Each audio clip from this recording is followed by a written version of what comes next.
Hello students, good morning. बेटा आप सभी का एक बार फिर से स्वागत है आपके अपने यूट्यूब चैनल एस्कोसली एजुकेशन में। और बेटा आज हम पढ़ रहे हैं हमारे 5th क्लास के इंग्लिश का 11th लेसन 3 क्राइज, यानी कि 3 चीखें, रोने की जो आवाज़ होती है वो। अब कुछ पोर्शन इसका हमने कर लिया है, आज हम कर रहे हैं इसका आगे का पोर्शन। तो यहाँ पे है बेटा, sad is the opposite of happy. Happy का अपोजिट शब्द सैड और सैड का अपोजिट हैप्पी।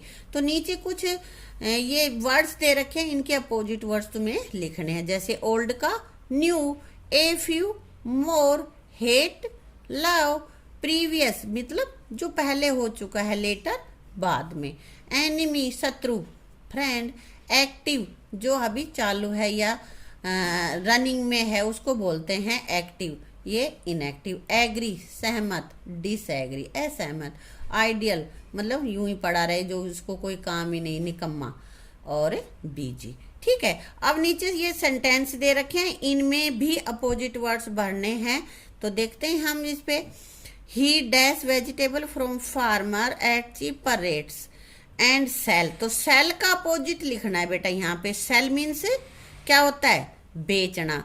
तो सेल का अपोजिट क्या होगा, buys. He buys vegetable from farmer at cheaper rates and sells them in market at higher rates. कह रहा है कि किसानों से वह सस्ते में सब्जियां खरीदता है और महंगे में सब्जियां बेच देता है मार्केट में। ठीक है, आगे है Ali Baba was poor. Poor means गरीब। पुअर के अंडरलाइन कर रखा था, इसका अपोजिट हमें लिखना है। बट ही बिकेम, पुअर का opposite rich, after he found the magic caves. ठीक है, रिंकी इज ऑलवेज, ऑलवेज के अंडरलाइन कर रखा है ना, ऑलवेज मीन्स हमेशा। लेट फॉर स्कूल, रिंकी हमेशा स्कूल के लेट होती है। But never late for meals, भोजन के लिए कभी नहीं होती। तो ऑलवेज का अपोजिट क्या हो गया, नेवर। ऑलवेज मीन्स हमेशा और नेवर मीन्स कभी नहीं। In this house, all the bedrooms are downstairs and the drawing and dining rooms are upstairs. इस घर में सारे बेडरूम तो सीढ़ियों से नीचे उतरते हुए हैं और ड्राइंग रूम और डाइनिंग रूम अपस्टेयर्स हैं, यानी कि ऊपर हैं। डाउनस्टेयर्स नीचे उतरते हुए सीढ़ियों में और अपस्टेयर्स ऊपर चढ़ते हुए। In spring the days are often warm, गरम, और वार्म का अपोजिट क्या हो जाएगा, cool. But the nights can be cool, रातें ठंडी हो सकती हैं। ठीक है, तो ये हमने कुछ अपोजिट वर्ड्स यहाँ पे बेटा लिख लिए हैं। अब आगे हमारे पास है, read the following sentences carefully. कह रहे हैं कि नीचे जो सेंटेंस दे रखे हैं इनको केयरफुली पढ़ो। I go to temple in the morning, morning में सुबह मैं मंदिर जाता हूँ। He did not talk to me yesterday, उसने कल मुझसे बात नहीं की। He always go for morning walk together, हम हमेशा ही वॉक करने, मॉर्निंग वॉक सुबह की जो वॉक होती है वो करने हम इकट्ठे जाते हैं। They often meet in the park, वे प्राय पार्क में मिलते हैं। But sometimes they go to restaurant, कभी कभी रेस्टोरेंट में भी जाते हैं। तो बेटा इसमें देखो, ये जो गहरे गहरे जो वर्ड हैं जिन पे ज्यादा इंक लगी हुई है, इन वर्ड्स को ध्यान से देखो। Words in bold are adverb, ये क्या है, एडवर्ब हैं। ये वर्ब की भी विशेषता बता रहे हैं।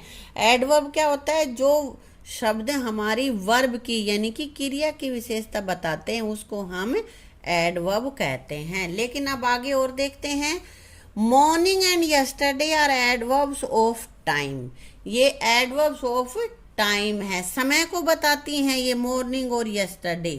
दे tell us when the action take place, ये उस स्थान को समय को बताती हैं कि जब एक्शन ली गई है, जब कोई काम किया गया है।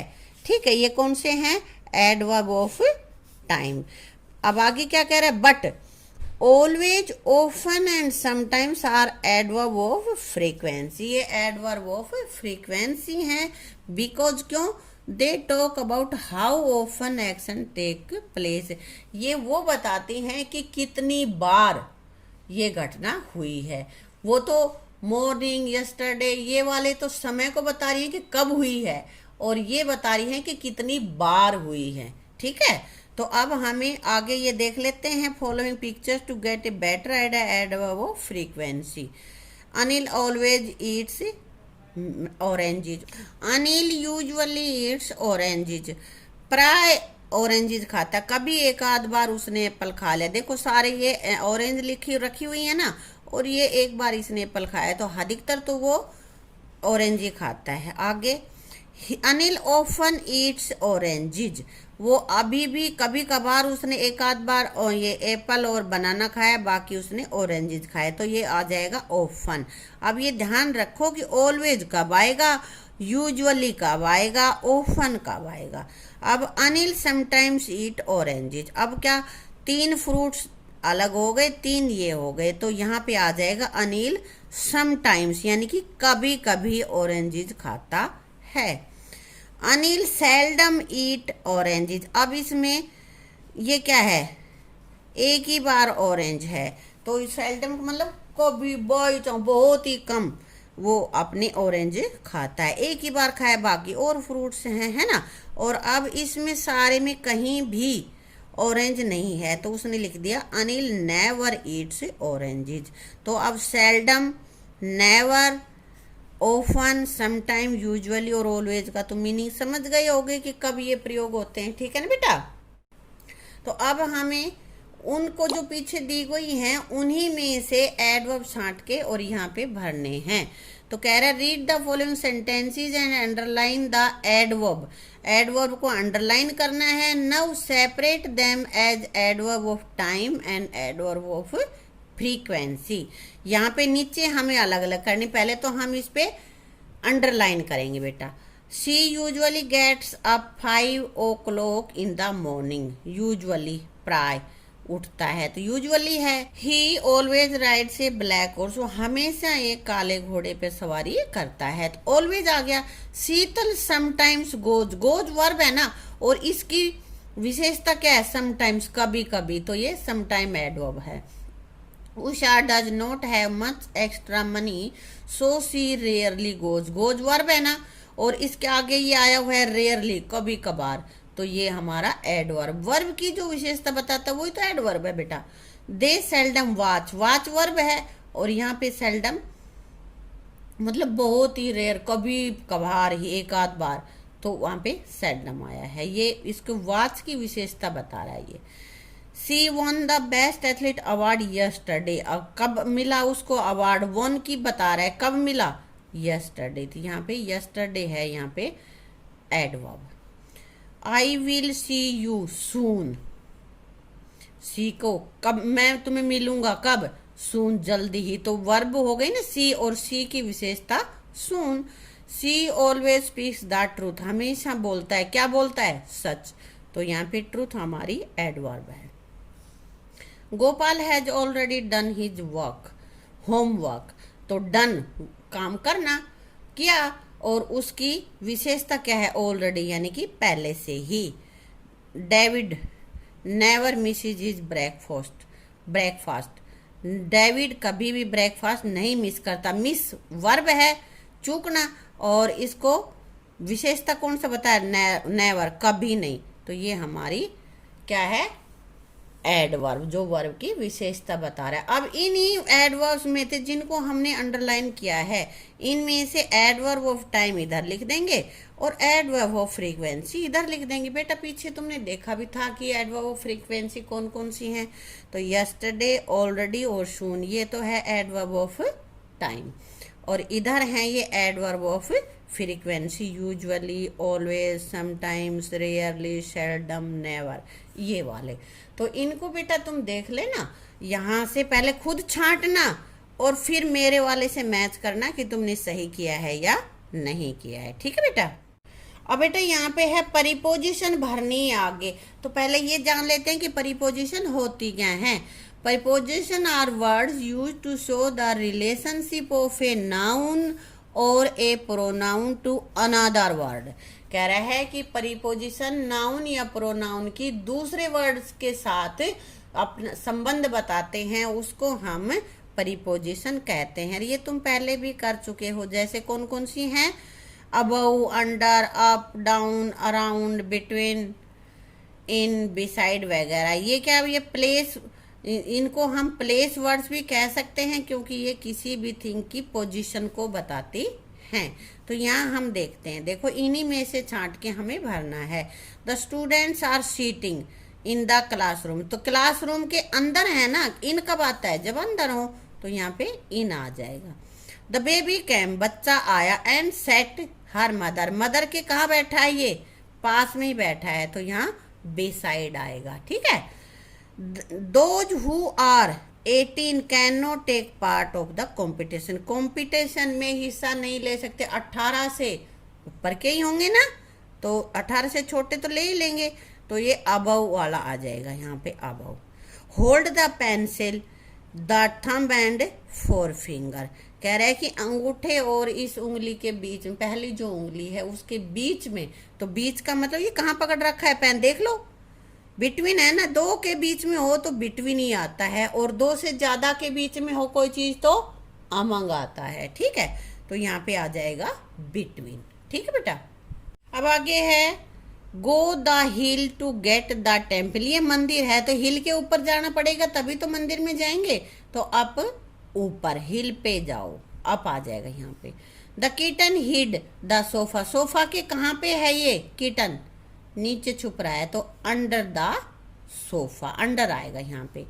Take a walk around the garden, garden के तो चारों तरफ ही घूमते हैं ना, और अराउंड मीन्स होता है चारों तरफ। Go the stairs if you want to reach the basement, basement होता है जो नीचे होता है ना, और उस पर जाने के लिए क्या करेंगे, डाउन स्टेयर आएंगे, अप स्टेयर में तो ऊपर जाना होता है और डाउन स्टेयर में नीचे आना, तो सीढ़ी में यहाँ से नीचे आएंगे तब बेसमेंट में पहुंचेंगे। और अगर हमें ऊपर जाना होता तो यहाँ क्या लिख दे, अप स्टेयर्स, यहाँ पे डाउन लिखेंगे, डाउन द स्टेयर्स। ठीक है बेटा। अब आगे ये पिक्चर्स तुम्हें देख लेनी है और फिर देखते हैं क्या कह रहे हैं ये। Suppose you are going to school, ये सपोज करो कि तुम स्कूल जा रहे हो। You see an old man holding a letter in his hand and is unable to read, ये देखो ये दिख रहा, ओल्ड मैन है, उसके हाथ में लेटर और उसको पढ़ नहीं सकता, तो तुम क्या करोगे भाई बताओ। कुछ तो ऐसे होंगे जो भाग जाएंगे, मुझे तो स्कूल जाना है, ये अपने आप देखेगा, है ना। और कुछ I will read the letter for him, मैं उसके लिए पत्र को पढ़ दूंगा। भाई बुजुर्ग आदमी है तो उसकी हेल्प करना हमारा काम है ना, तो ये हमारी ड्यूटी बनती है कि हम किसी भी बुजुर्ग की या किसी जरूरतमंद की सहायता हम करें। ठीक है। अगला है suppose you are alone in your house, तुम अपने घर में अकेले हो। An unknown person throw a paper written in some other languages you do not know, कि कोई आदमी जिनको तुम जानते नहीं हो और एक ऐसा कागज फेंकता है जिसको तुम पढ़ नहीं सकते हो, तो क्या करोगे बताओ, फाड़ दोगे? नहीं। I will give it to my parents, अपने माता पिता को दूंगा ताकि वो जान सकें कि किस तरह का वो लेटर है, किस चीज के लिए देके गया है वो, है बेटा। Suppose you are playing with your friends, अपने फ्रेंड्स के साथ तुम खेल रहे हो। Suddenly one of them hurt his leg badly, और तुम में से अचानक उसमें किसी का एक का पाँव इंजर्ड हो गया, देखो लिखा हुआ है इसके पैर में, हाँ, तो क्या करोगे बेटा, आफ्टर गिविंग फर्स्ट एड, पहले तो हम उसको फर्स्ट एड देंगे ताकि बहुत ज्यादा खून ना निकले। I will take him to doctor, पहले मैं उसको फर्स्ट एड दूंगा और फिर उसको डॉक्टर के पास ले जाएंगे। बेटा ये जनरल हमारी ड्यूटीज हैं, किस सिचुएशन में हमें क्या काम करना चाहिए ये तुम्हें बताया गया है। ठीक है। The old women could not read the letter, बूढ़ी औरत लेटर नहीं पढ़ सकती थी। There are many things that can you do and many things you can not do, तो इसी तरह से बहुत सी ऐसी चीजें हैं जो कुछ तुम कर सकते हो और कुछ तुम नहीं कर सकते। Right in the appropriate column the things that you can do और कैन नॉट डू, तो नीचे ये दी हुई हैं कुछ सेंटेंसेज कि कौन सा काम करना है कौन सा नहीं, तो उसमें से जो जो तुम कर सकते हो वो तो थिंग्स यू कैन डू में लिख दो, और जो नहीं कर सकते वहां लिखोगे things you can not do. तो यहाँ अलग अलग कॉलम्स में इनको लिखना है। तो सबसे पहले है रीड इंग्लिश न्यूज़पेपर, बेटा तुम लोग पढ़ना सीख चुके हो ना, 5th में आ गए हो, तो तुम इंग्लिश का जो न्यूज़पेपर है उसको पढ़ सकते हो। तो यहाँ लिखेंगे I can read English newspaper. अगर किसी को नहीं पढ़ना आता तो वो इसमें लिख देगा I can not read English newspaper.